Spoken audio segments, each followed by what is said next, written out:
자, 다시 이제 교재 이제 59페이지 오셔가지고, 자, 이제 59페이지 보니까 크리스탈러의 중심지론 여기서부터 할 텐데요. 이제 양가로 1번에 보니까 이제 중심지 성립에 동그라미 1, 2, 3번이 있는데, 동그라미 1번은 별로 의미 없어요. 그냥 뭐 상권 뭐 이렇게 생각하시면 되겠고, 동그라미 2, 3번이 한 번씩 시험에 나오는데, 동그라미 2번 보니까 최소 요구치라는 용어가 하나 보일 겁니다. 보이시죠? 최소 요구치는 매장이 유지되기 위해서 필요로 하는 최소한의 사람, 고객 수를 말해요.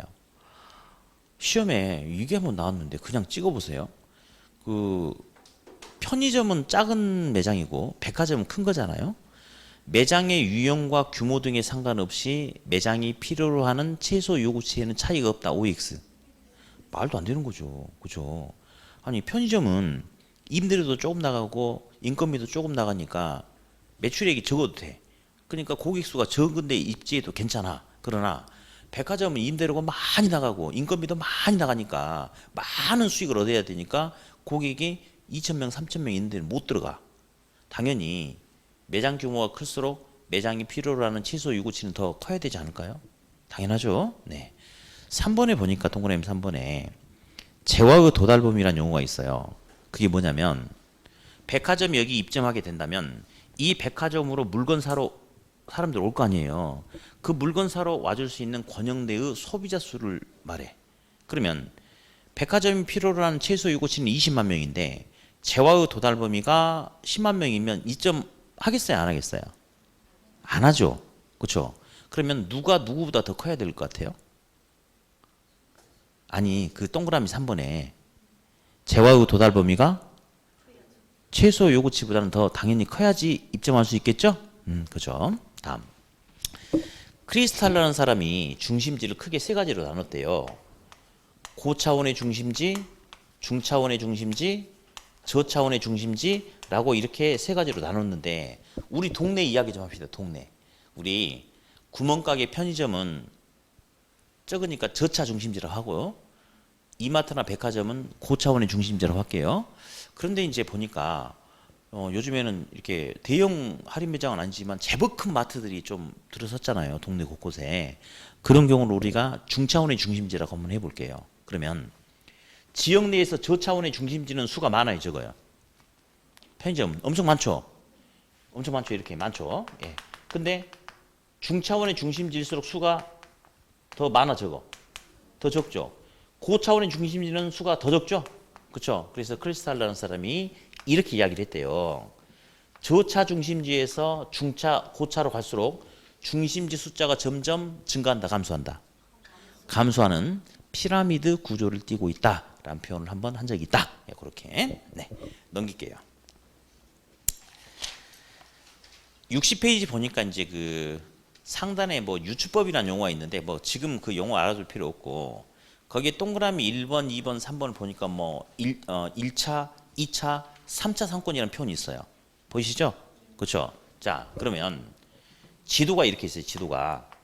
지도 격자가 이렇게 있는데 여기가 우리 학원이에요. 우리 학원. 예. 여러분 우리 학원 실소유자가 전제 아세요? 몰랐나요? 제가 우리 학원 실소유자인데 몰랐어요? 모르면 내두세요. 예. 학원에서는 이제 전단지도 뿌리고 플랜카드도 붙이고 광고 해야 돼, 안 해야 돼? 해야 되죠. 근데 아무 생각 없이 광고를 하면 안 돼요. 그래서 제가 3년 동안 학원생들 어디 사는지 데이터를 뽑았어. 그래서 학원생들은 나의 고객 맞습니까? 네. 커스터머 또는 컨슈머 고객. 학원생들이 있는 위치를 스포팅 점으로 찍었어요. 이렇게. 스포팅 점으로 찍었대요. 그래가지고 우리 전체 매출액의 60% 이상, 뭐 70%이 정도를 발생시켜 줄 수 있는 핵심 상권을 1차 상권, 한 20% 정도 어간의 매출 수입을 발생시켜 줄 수 있는 상권을 2차, 나머지 3차 이렇게 상권을 나눠 놔야지 광고를 하더라도 집중적으로 해서 그 효과를 더 얻을 수 있지 않나요? 맞죠? 이걸 갖다가 소비자가 있는 위치를 점으로 찍어서 상권을 나누는 테크닉 기법이다 해서 이걸 갖다가 CST 기법이라고 합니다. 나중에 기본소에다 체크해 드릴게요. 뭐라 한다고요? CST 기법. 다른 말로 뭐 고객 출발지 조사 기법이다. 뭐 이런 표현도 있습니다. 그래서 용어만 지금 한번 들어보면 되는 거예요. 체크는 기본소에다 나중에 별도로 제가 밑줄 그으라고 말씀드릴게요. 네. 다음에 이제 60페이지 저기 이제 보니까 이제 양가로 3번에 중력 모형이 있는데 중력 모형. 이제 뉴턴의 만유인력 법칙이라는 거는 옛날 우리가 학교 다닐 때 잠깐 한번 들어본 적도 있고 그래요. 그래서 왜 사과나무에서 사과가 툭 분리되는 순간 공중으로 날아가지 않고 땅바닥에 떨어질까? 아, 지구 중심부에는 물건을 끌어당기는 힘이 있구나, 중력이 있구나. 뭐 그렇게 해서 나오는 건데, 자 일단은 요걸 볼게요. 매장이 고객을 끌어당길 수 있는 유인력은 질량에 비례하고 거리의 제곱에 반비례한다라고 이렇게 이야기를 하는데, 그냥 우리 산수 공부 좀 다시 한번 해볼게요. 유인력은 거리 제곱분의 질량이잖아요, 그렇죠? 네. 근데 용어 하나만, 요 제곱을 뭐라 불러주냐면 공간 또는 거리 마찰 기수라고 그래요. 거리 마찰 기수. 아무 의미 없이 나와. 용어만 나와 시험에. 용어만. 이게 이제 잠깐 한번 듣고 흘리세요. 고객이 물건을 구매함에 있어서 느끼는 거리에 대한 거부감을 거리 마찰 기수라고 합니다. 시험에는 그 개념도 요구하지도 않아요. 거리 마찰 기수가 이다 얼마다라고 주면 그대로만 하면 되는 거야. 그래서 그냥 용어만 들어보면 되겠고요. 다음, 분자가 질량이죠. 질량은 비례한다라고 했고요. 분모가 거리 제곱인데 요거는 반비례한다라고 했어요. 자, 그래서 이제 일단 왜 비례가 분자에 있고 왜 반비례가 분모에 가 있는지 산수 좀 해보게요. 산수. 3분의 6은 2다. 맞아요. 그죠? 3은 분모 분자 결과치 맞죠? 예. 비례란 것은 너도 커지면 나도 커진다. 우린 비례 관계. 너는 커지는데 나는 반대로 작아지면 반비례 관계. 볼게요. 분자가 6에서 12로 커지면 결과치는 3분의 12는 4인가요? 2에서 4로 커지죠. 너도 커지고 나도 커져. 우리는 무슨 관계? 비례 관계. 그래서 분자가 비례라는 겁니다. 비례. 분자가 비례. 다시 3분의 12는 4 맞죠? 근데 분모가 6으로 이렇게 커지면 결과치는 6분의 12는 2인가? 그럼 2로 작아지네? 너는 커지면 나는 반대로 작아진다. 우리는 무슨 관계? 반비례 관계. 그러니까 분모는 결과치하고 반비례한대요. 그래서 유인력은 질량이 비례하고 거리의 제곱에 반비례한다라고 이렇게 일단 해주고, 방금 제가 이 소리 했던 게 뭐냐면 가끔 이런 오답이 나와요. 유인력은 거리에 비례하고 질량에 반비례한다. 맞아요, 틀려요? 바뀌었죠. 이제 이런 게 나와서 잠깐 한번 제가 보여드린 거예요. 나중에 써먹으려고. 다음, 이거 당연해. 내가 이제 그 백화점이에요. 백화점. 그러면 제가 백화점이면 고객을 우리 백화점으로 많이 끌어당길 수 있어야지 백화점의 장사가 잘 되지 않겠어요? 그렇죠? 그러면 매장 규모가 클수록 다양한 제품 및 서비스가 있고 할인 행사를 많이 하니까 고객을 많이 끌어당길 수 있겠죠? 그러니까 매장 면적이 클수록 소비자를 끌어당기는 힘도 커진다. 그러니까 비례 맞네. 맞죠? 그렇죠? 다음, 가까운 소비자는 우리 매장으로 끌어당길 수 있는 힘이 커. 근데 거리가 멀어질수록 소비자를 끌어당길 수 있는 힘은 반대로 작아지겠죠. 그러니까 거리가 멀어질수록 커질수록 끌어당길 수 있는 힘은 작아지니까 반비례한다라고 그렇게 일단 이야기합니다. 다음, 동전을 던졌을 때 동전의 앞면이 나올 확률은 2분의 1이다 라고 이야기했죠. 경우에 따라서 3분의 1이 될 수도 있을까요? 무당 신내림 받은 사람은 3분의 1이 될 수도 있겠죠. 왜냐하면 그것까지 무시할 수 없으니까. 신기가 있는 분은 던졌는데 동전이 서버릴 수도 있으니까. 근데 그런 사람들 말고 보통의 사람이라면 동전 던지면 엎어지든지 뒤집어지든지 둘 중에 하나일 거 아니겠습니까? 그렇죠? 그러면 이 2분의 1이라는 의미는, 이는 사건이, 분모는 말이죠, 확률에서 사건이 발생할 수 있는 경우의 수를 나열해 주는 거예요. 그러면 동전을 던지면 동전에 앞면이 나오는 경우와 뒷면이 나오는 경우 두 가지 경우가 있을 수 있대요. 그래서 2래요. 근데 분자에서 말하는 1은 내가 찾고자 하는, 밝혀내고자 하는 그 사건을 말하는 거야. 내가 밝혀내고자 하는 사건은 몇 가지야? 앞면 한 가지죠. 그래서 두 가지 중에 한 가지 다 해서 동전의 앞면이 나올 확률은 일단 2분의 1이다라고 그렇게 이야기를 합니다. 자, 그러면 보니까 그림 보니까 이 도시에 소비자가 있는데 소비자가 예를 들어서 10,000명이 있다라고 가정할게요. 10,000명이. 근데 매장이 A 매장도 있고 이제 B 매장도 있어요. A 매장까지 거리는 3km고 B 매장까지 거리는 2km다. A 매장의 면적은 900제곱미터고 B 매장의 면적은 400제곱미터다라고 이렇게 일단 나와 있어요. 자, 근데 이제 그 그림을 보니까 B 매장의 현황을 보니까 취급 품목이 편의품이라고 나와 있죠.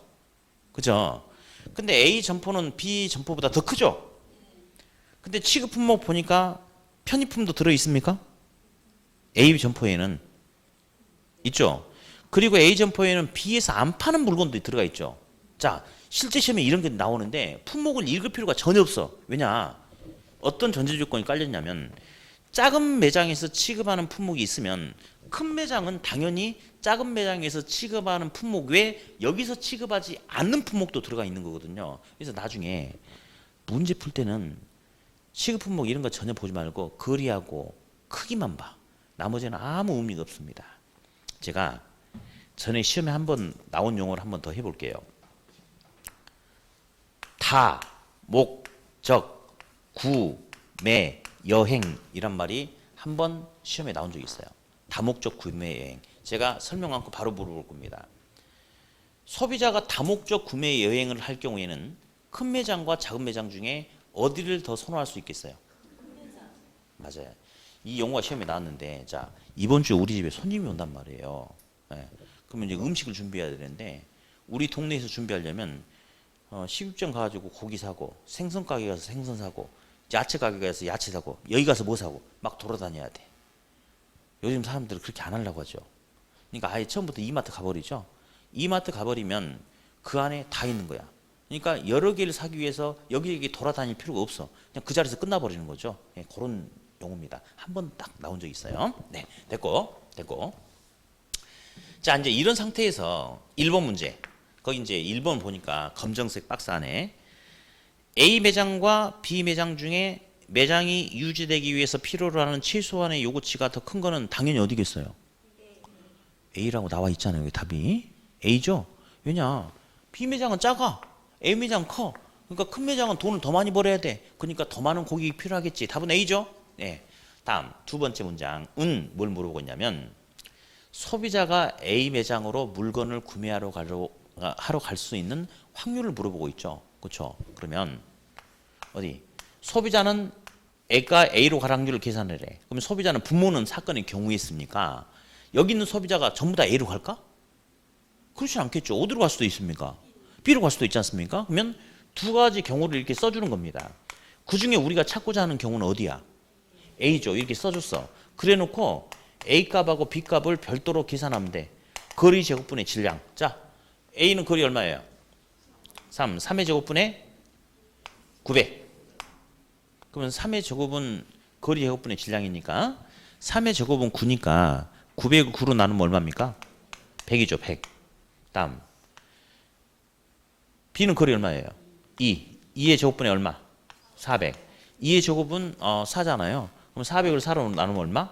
100. 그러니까 분자도 100, 분모도 100. 합치니까 둘이 얼마? 둘이 200이죠? 그 중에 분자는 얼마? 100. 아, 이거 절반이구나. 그러면 A 매장으로 갈 확률은 몇 프로? 50%. 끝났죠. 근데 가끔 3번은 물어보게 돼. 근데 3번은 더 이상 계산 안 해도 돼.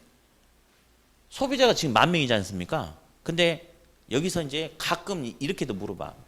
이런 상황에서 A 매장으로 물건을 구매하러 갈 수 있는 이용 고객 숫자는 몇 명이냐? 계산이 필요 없죠.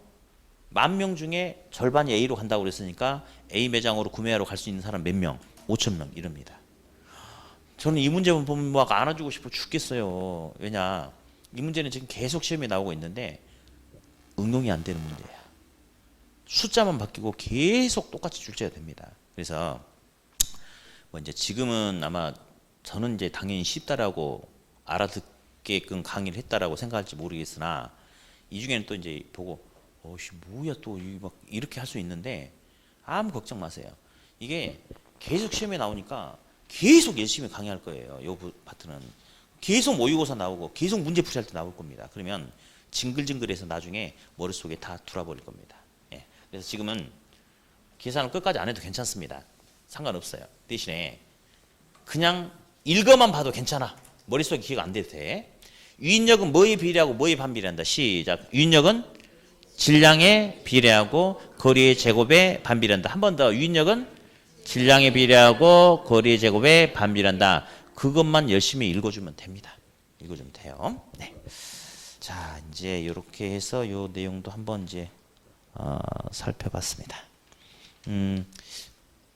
그저께 수업한 학원에서는 제가 어떤 학생, 저는 그런 의도는 아니었는데 제가 이제 수업 시간에 그러니까 12월까지는 절대 질문이고 뭐고 하지 마라고 했잖아요.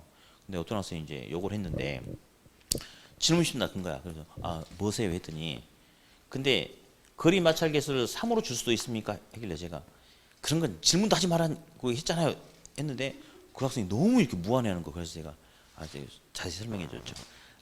그게 아니고 하면서 했는데 어디 거리 마찰 계수가 3으로는 시험에 나오면 제가 전 재산을 이 학원에 기부를 해버릴게요.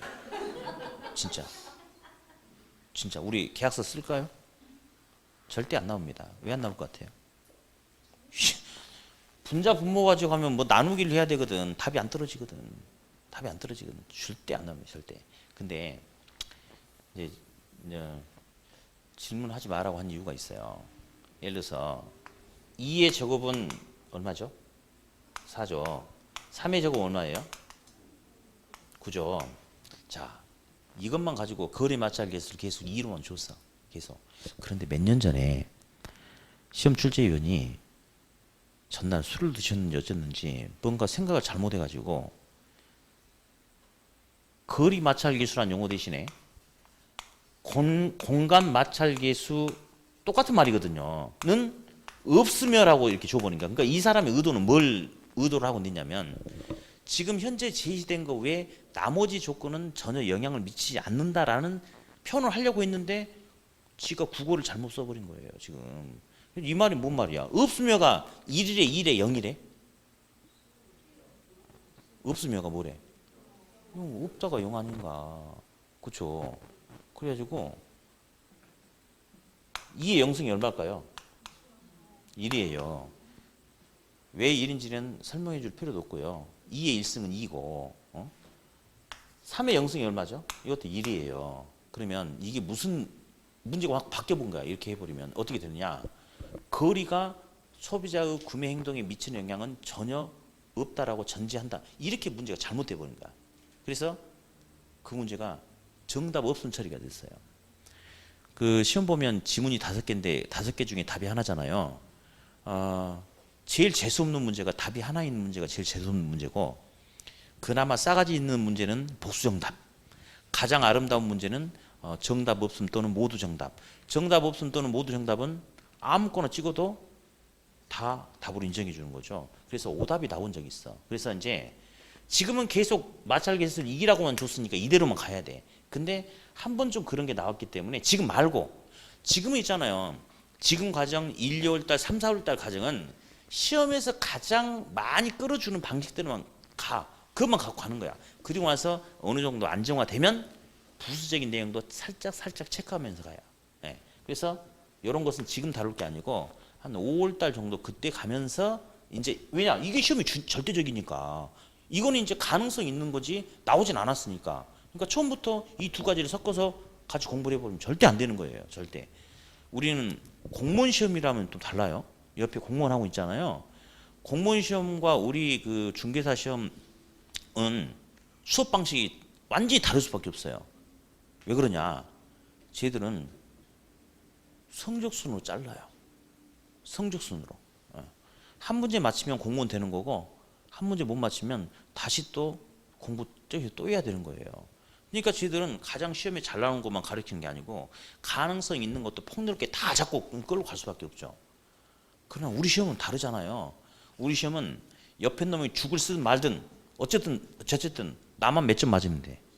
나만 60점 맞으면 되는 거예요. 그러니까 이것저것 그러니까 가능성 있는 거 보긴 보는 건데 가능성이 거의 절대적인 거 위주로 끌고 가면 그것만 가지고도 합격하는 거고 가능성이 엄청 높은 거 위주로 끌고 가고 가능성이 엄청 낮은 거 또는 나올 가능성이 있는 것은 지금 볼 게 아니고 안정된 상태에서 나중에 보면 돼. 그래서 자꾸 제가 이제 질문하지 말라고 하는데 나중에 겪어보세요. 제가 있잖아요. 여지껏 강의를 했는데 어떤 학생이 저한테 질문했을 때 단 한 번도 면박을 주거나 이것도 몰라요. 저는 그렇게 해본 적이 없어요. 친절하게 생겼잖아요. 이미지가. 안 그래? 저 진짜 정말 정성껏 답변도 해주고 정말 질문하면 그러거든요. 근데 어쨌든 학교는 어쨌든 이런 게 너무너무 중요한 거예요. 진짜 다른 과목과는 달라. 우리가 맞고 품는다 이런 소리 있잖아요. 제가 솔직히 다른 거 모르는데 법 과목에서는 조문 뭐 이런 게 있기 때문에 아마 맞고 품어도 될 과목들이 제법 있을 것 같아요. 제 생각은 그래. 근데 학계로는 맞고 품으면 안 돼요. 예. 그때그때 달라요. 이런 거 있잖아요. 그래서 그 상황에 따라서 어떻게 접근하느냐 이게 되게 중요한 겁니다. 그러니까 어쨌든 그래서 제가 그 학생이 너무 무안해가지고 제가 막 이렇게 분위기 좀 농담도 하면서 해가지고 다 이것저것 설명했는데 어쨌든 질문하지 마세요. 네. 언제까지?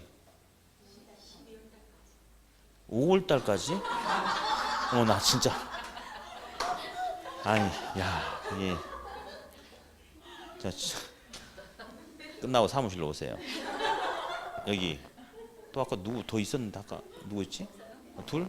끝나고 둘이 사무실로 오세요. 아 큰일 났네. 그래요. 다음 이제 61페이지 보니까 공업입지가 나오고 공업입지. 그래서 여기서는 이제 뭐 공장이 어디에 입지하는 게 이제 좋은지 안 좋은지 뭐 그걸 가지고 이야기를 하는데 일단은 한 장을 넘기세요. 넘기면 63페이지 맨 밑에 용어 체크가 하나 있을 겁니다. 보이시죠? 용어 체크. 맨 밑에 있는 거 먼저 잠깐 좀 할게요. 맨 밑에 있는 거. 중간 지향형 입지라고 혹시 보이세요? 그죠. 중간 지향형 입지. 여기가 이제 부산이에요. 부산 시내. 근데 여기 섬이 있는데요. 예. 이 섬에 새조개가 엄청 많이 잡힌대요. 새조개 샤브샤브 맛있잖아요. 그래서 이제 사람들이 요즘에 새조개 통조림을 되게 선호한대요. 그래서 통조림 공장이 생겼거든. 근데 여기가 항구예요, 항구. 근데 공장이 부산 시내 한가운데 공장이 있다고 할게요. 그러면 섬에서 새조개를 배에다 싣고 항구까지 가겠죠. 더 이상 배가 공장까지 갈 수 있어요? 없죠. 그러니까 다시 물건 내리고 수송선을 바꿔서 트럭에다가 옮겨 싣고 공장까지 다시 가야 됩니까? 그렇죠. 그래서 보니까 공장이 여기 있다 보니까 공장까지 오는 중간에 수송수단이 바뀜에 따라서 불필요하게 상하차 비용 등이 더 발생할 수도 있더란 말이지. 그래서 공장 여기 있지 말고 아예 항구를 끼고 이 근처에 있는다면 배에서 싣고 항구에 도착하자마자 바로 그냥 공장으로 들어가 버린다면 수송수단이 바뀜에 따라서 불필요한 상하차 비용을 줄일 수가 있지 않습니까? 그래서 이런 중간 지점에 공장이 입지해라. 그게 바로 중간 지향형 입지 또는 이적 지점 또는 적한 지점이라고 그래요. 그래서 그게 시험에도 나온 적이 있는데 어디? 그러면 제가 한번 물어볼게. 지금 그 용어를 제가 한번 읽어볼게요. 읽어볼 테니까 혹시 오답이 나온다면 어디서 나올 수 있는지 이제 한번 보는 거예요. 예. 뭐 설마 뭐 중간 지향형 입지인데 저 끄트머리 입지 뭐 이런 지문은 안 나오겠지 뭐. 예, 볼게요. 중간 지향형 입지란 수송수단이 바뀜에 따라서 원료나 수송비가 급격히 증가하거나 또는 감소, 뭐 변하는 경우에 여기까지는 오답 안 나옵니다. 터미널 코스트 이적 비용, 그러니까 상하차 비용이라고 생각하시면 돼. 이런 비용의 중복을 피해서 입지해야지 비용 절감을 감소라고도 합니다. 절감 감소 효과가 나타난다. 이를 이적 지점 또는 적한 지점이라 한다. 만약에 오답이 나온다면 어디서 나올 것 같아? 그냥 찍어봐. 비용? 그렇지. 비용이 감소하는데 비용이 증가한다라고 나오겠죠. 그러니까 이제 나중에 문제 풀이할 때는 뭐 나오면 어떤 데서 찾아보고 이제 이런 테크닉이 좀 필요해. 뭐 지금 말고. 네. 어쨌든 됐고요. 다시 바로 위로 올라가 보니까 베버라는 사람이 나와요. 베버. 베버 죽었어요, 살았어요? 좋아요. 다 죽었어요. 베버의 최소 비용 이론이라는 게 있는데 베버라는 사람은 공장이 입지할 때는 생산에 소요되는 비용이 가장 낮은 곳에 공장이 입지해라 라고 하면서 그 밑에 보니까 베버는 생산과 판매에 있어서 드는 비용이 최소인 곳에 입지해야 된다. 밑줄 임금 직접이익 수송비 중에서 수송비를 특히 강조했다. 뭘 강조했대요? 직접이익이 뭔지는 지금 몰라도 됩니다. 네, 수송비를 강조했다고 그랬죠? 그렇죠? 그런데 이 사람이 나온 이론이 100년이 넘었거든요. 당연히 돌아가셨겠죠? 옛날이죠? 지금은 다른 생각을 할 수가 있어요. 선생님, 공장 입지할 때는 공장 부지 매입 가격이 싸냐 비싸냐 그게 중요한 거 아닙니까? 맞습니다. 환경 관련된 법적 규제 문제 중요하지 않습니까? 맞아요. 그죠? 지금은 사실은 교통이 발달해 도로가 빵빵 뚫렸고 엄청나게 높은 속도와 많은 양을 실을 수 있는 수송수단이 있기 때문에 수송비가 그렇게 크게 좌지우지하지 않아요. 사실은 지금은 인건비가 더 크게 작용할 수 있는 거 아닙니까? 그렇죠? 근데 그런 생각하면 안 된다고 그랬어요. 왜 안 되냐면 이제 제가 저번 주에 이제 이 강의 끝나고 울산에 있는 친구랑 선배랑 같이 만났는데 뭐 연봉 1억이 넘더라고요. 그래서 그렇게 많이 받아 했더니 야 여기는 그 근로자들이 1억 그 연봉 넘는 근로자들은 제법 많대요. 뭐 7, 8천 되는 사람들은 수두룩하고 막 그런다고 해요. 그게 맞는 거예요, 사실은. 그 노동자들이 노동에 대한 대가를 충분하게 받는 게 사실은 맞긴 맞아. 근데 이제 100년 전에는 말이죠. 이런 거 아니잖아. 100년 전에는 노예도 있었고 노동자들한테 지금처럼 많은 임금을 주고 그런 게 아니잖아요. 그러니까 인건비가 생산 공장 유지하는 데 있어서 만드는 데 있어서 크게 작용했겠어 안 했겠어? 안 했어. 근데 지금으로부터 100년 정도 전에는 교통이 발달하지 않았어. 그러니까 운반하는데 소요되는 수송비가 더 크게 작용을 했다라고 100년 전에 이 사람이 그렇게 했으니까 절대 다른 생각하시면 안 되는 거 아시죠? 네, 그래요. 다음 그 밑에 뢰시라는 사람이 나와요. 뢰시에 무슨 이론 나왔습니까? 최대 수요 이론. 그래요. 이제 시험은 베버가 준대. 베버는 비용 부담이 가장 낮은 곳에 공장 입지해라 라고 했어요. 맞아요. 근데 래시는 베버를 비판했대요. 야 공장이 생산비만 조금 든다고 해서 어떻게 좋다라고 단정하느냐. 야 물건 저기 싸게 만들어가지고 물건 안 팔리고 남으면 어떻게 할 건데. 그래서 결국 소비자가 물건을 사줘야 되니까 소비자가 가장 많은 시장 인근의 공장이 입지해야 된다라고 최대 수요 이론을 주장했어요. 그 말도 맞는 거죠 사실은. 근데 우리 시험은 뭐가 더 중요하다? 베버 이론이 시험에 더 중요하다. 다시 이제 왼쪽 페이지 보니까 그 풀색 박스 하나 있죠. 왼쪽 페이지 보이시죠? 그 세 줄 가지고 딱 정리할 텐데 이제 베버가 수송비를 일단 강조를 하긴 했어요. 원료 생산지가 있고 소비자가 있는 시장이 이렇게 있어요. 예. 자, 결국 최종적인 판매는 시장에서 이루어지겠죠. 근데 연탄의 원료는 석탄이지 않습니까? 맞죠? 석탄은 탄광이라는 원료 산지에서 석탄을 캐죠. 석탄을 캐가지고 소비자한테 석탄 한 가마니 그냥 갖다 주는 게 아니고 연탄으로 갖다 주는 거죠. 그럼 아마 탄광과 소비자가 있는 시장 그 사이 어딘가에는 석탄을 연탄으로 만드는 공장이란 게 어디 있겠군요. 어딘가 있겠군요. 그죠? 네. 그랬을 때 원료 산지 인근의 공장이 입지하는 형태를 뭐라고 불러주냐면 원료 지향형 입지다. 무슨 입지다? 원료 지향형 입지다. 다음 경우에 따라서 소비자가 있는 시장 인근의 공장이 있을 수도 있어요. 그런 경우를 시장 지향형 입지다 라고 이야기를 하고요. 제 근래 한번 나왔는데 세 번째 보니까 혹시 무슨 지향형 입지가 나왔어요? 예, 거기서는 오답을 안 줄 것 같습니다. 시험에 나오긴 했지만 뭐냐면 그래 수송비가 중요하다. 그러나 경우에 따라서 인건비가 생산 비용에서 차지한 비중이 크게 나타날 수도 있겠습니까? 경우에 따라서 그럴 수 있을 수도 있겠죠. 그런 경우에는 값싼 노동력을 많이 확보할 수 있는 곳에 공장이 입지를 해야 된다 해서 그런 경우는 노동지향형 입지를 한다라고 얼마 전에 한 번 나왔는데요. 그냥 의미 없이 제시되는 거니까 그런 생각하지 마세요. 다음, 이제 이 두 놈 가지고 구분하는데 첫 번째 이런 용어가 있어요. 보편 원료하고 편제 원료란 말이 있어요. 용어를 보니까 보편이란 것은 보편적으로 원료를 구하는데 그 어떤 원료를 쓰느냐 봤더니 보편적인 원료를 쓴대. 그러니까 보편적인 원료를 쓴다는 것은 보편적으로 어디서나 쉽게 구할 수 있는 원료다 이겁니다. 편제 원료란 것은 특정 지역에 편중되어 있는 원료를 편제 원료라고 그래요. 그럼 어디? 제가 있잖아요. 밀가루 이용해 가지고 국수 공장을 하려고 그래. 그럼 국수 공장의 원료는 뭔데? 밀가루죠. 밀가루는 어디서나 손쉽게 구할 수 있죠. 회사에다 해도 오고 마트 가도 있고 뭐 인터넷 시켜도 되고. 밀가루 이용한 국수 공장은 여기 있든 여기 있든 여기 있든 공장이 어디 있든지 원료 조달하는 데는 전혀 문제가 안 되죠. 그렇죠?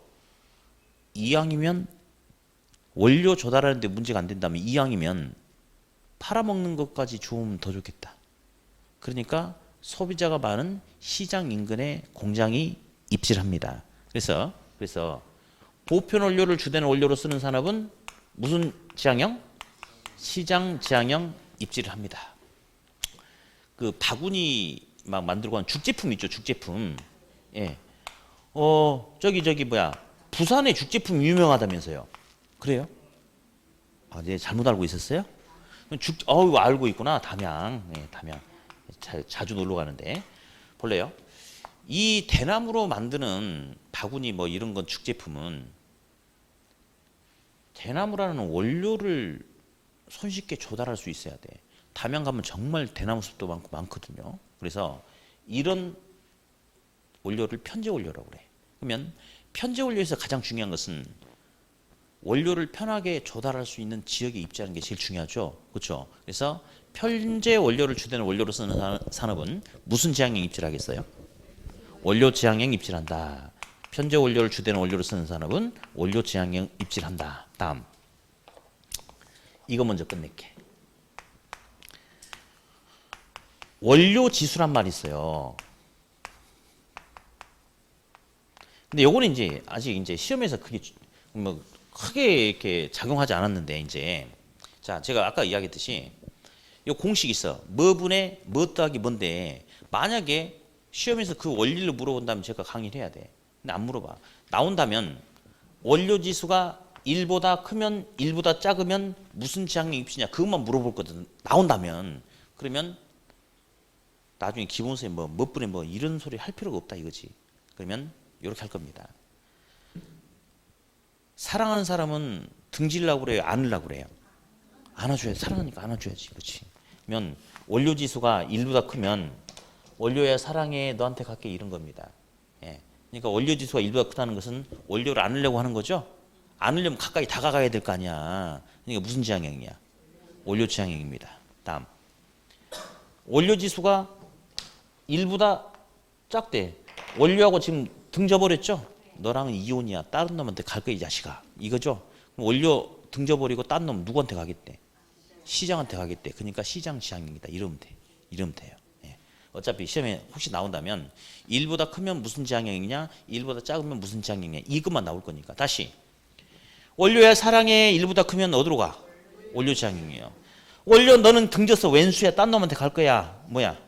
시장 지향형. 이렇게 그냥 암기를 해버리시면 됩니다. 네, 그렇게. 다음.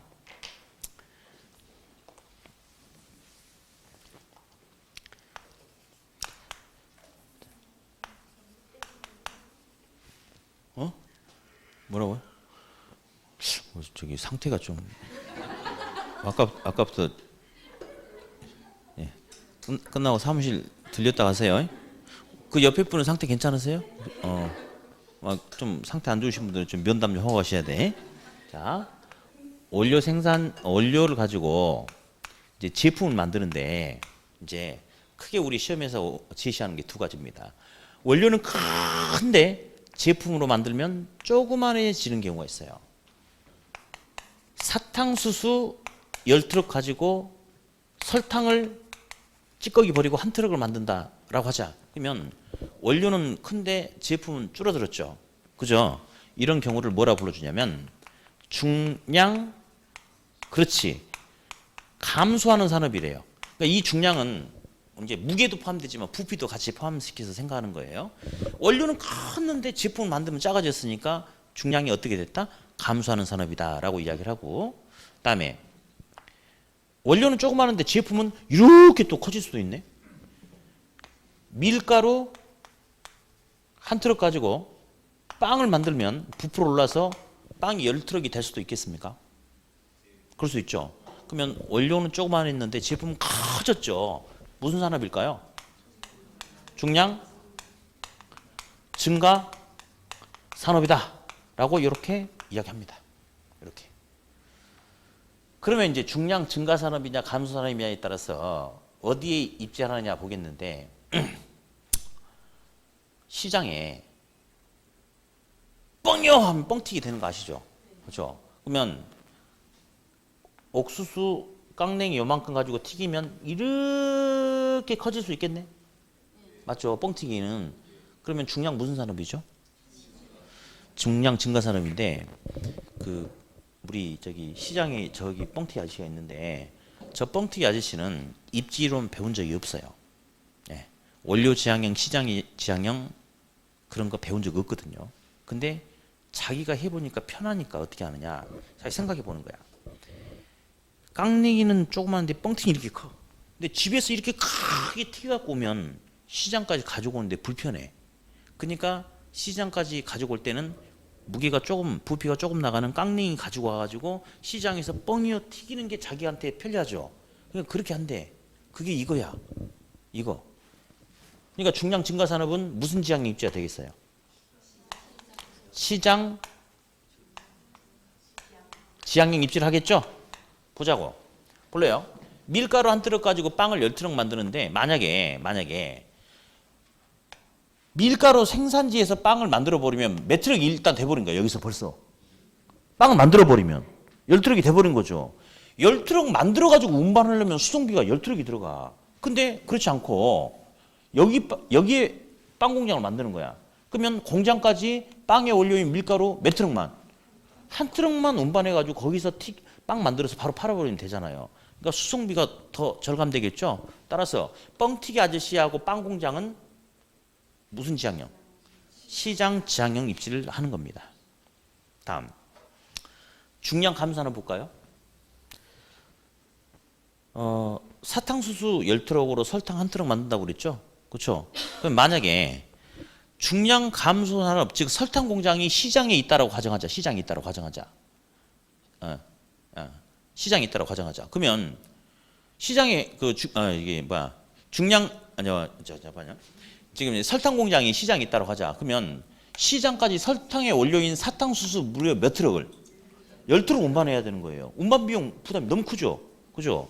그러니까 아예 사탕수수 밭 옆에 설탕 공장이 입지해가지고 여기서 사탕수수 수확하자마자 바로 설탕으로 만들어 버리면 바로 설탕이라는 제품 몇 트럭으로 줄어버려. 한 트럭. 10트럭을 운반하는 거하고 한 트럭 운반하는 거하고 어떤 게 좋겠어? 한 트럭 운반하는 게 수송비가 더 싸겠죠. 그러니까 공장이 원료 산지에 입지를 하더라고. 예. 그래서 중량 무슨 산업은? 중량 감소 산업은 예, 무슨 지향형 입지를 한다? 원료 지향형 입지를 한다라고 그렇게 이야기를 합니다. 그래서 일단은 요 정도까지 좀 정리를 해주시면 돼요. 그래서 그러니까 요거는 이제 단순 암기가 아니고 이제 나중에 물론 제가 다 지금 이해를 시키면서 왔어요. 이해를 시키면서 왔는데 시험에 나오면 이런 거는 안 해가지고 잘 맞히더라고. 예, 잘 맞춰. 편제 원료는 특정 지역에 편중되어 있는 원료니까 원료 조달이 쉬워야 되니까 원료 지향형 입지를 한다. 보편 원료는 어디서나 보편적으로 쉽게 구할 수 있는 원료이기 때문에 판매를 고려했을 때 시장 옆에 입지를 해야 된다. 이렇게 하고, 근데 요거를 순간 이렇게 놓치는 경우가 있어요. 놓치는 경우가. 그래가지고 나중에는 제가 암기시키는 방법을 한 방을 하면 금방 암기가 되는데 그 전까지는 헷갈려도 괜찮으니까 우리 시험 보려면 다음 달에 시험 보는 거 아니죠? 아직도 시험 보려면 시간이 많이 남았어요. 내년 10월 말에 보거든요. 그러니까 중간에 헷갈리더라도 자꾸 좀 요 부분 이해를 좀 하려고 하세요. 그래가지고 이해가 어느 정도 되면 한 방에 그냥 암기시켜 버리면 되거든요. 예, 그래서 어쨌든 나머지는 전혀 문제 안 되고 다음 순환 때 배울 때 중량 감소 산업이 왜 원료 지향형인지, 중량 증가 산업이 왜 시장 지향형인지 요건 한번 잘 생각하면서 나중에 공부를 좀 하시면 좀 되겠습니다. 네. 다음에 이제 뭐 이걸 건드리면 좀 길어지겠다. 그래서 뭐 일단 오늘은 진도는 뭐 여기까지만 나갑니다. 네. 그리고 이제 아까 제가 제 폰 번호 알려드렸으니까 거기다 문자를 보내주셔야지 제가 즐겨찾기 등록을 이렇게 할 겁니다. 그래서 뭐 일단 어제부터 제가 이제 일부 하고 있는데 어쨌든 그거 가지고 그 문제를 보면 이제 제가 처음부터 이렇게 천천히 가면서 나중에 난이도도 높이고 그렇게 할 텐데 문제 보면서 답을 맞춰라가 아니고 그냥 한 번쯤 학계론을 읽고 지났을 때 한번 생각을 한번 해봐라 이거니까 절대 문제 보자마자 헷갈린다고 그래서 카페 들어가지고 정답을 확인하시면 안 돼. 그 문제 보고 나서 10분 동안 헷갈리잖아요. 그 시간 낭비하는 게 아니고 공부하는 거예요. 이거 헷갈리는 게 뭐냐? 헷갈리는 게 공부하는 거야. 헷갈리는 게. 물론 9월 달에 헷갈리면 그건 공부하는 거 아니고 지금 헷갈리는 것은 알아가는 과정이거든요. 그래서 문제 보자마자 바로 확인하시면 안 되고 고민하세요. 고민하셔가지고 자기가 딱 답을 확정을 지어놓고 1번 왜 맞고 2번 왜 틀렸고 다 확정해 놓고 나서 다시 한번 확인해 보세요. 그래서 자기 생각과 카페에 있는 정답이 맞는지 틀리는지. 그래서 이런 훈련이 반복되면 일주일에 2번씩 계속 반복되면 나중에 쌓이면 굉장한 합격을 위한 무기가 될 수 있으니까 잘 활용을 하시기 바라요. 네. 자, 그러면 오늘도 고생하셨고요. 언니도 남을래요? 남고 싶어요? 마지막 인사를 하려고 그랬는데 이상한 소리 하고 있어. 네. 자, 고생하셨고 다음 주에 다시 뵙겠습니다. 수고하셨습니다.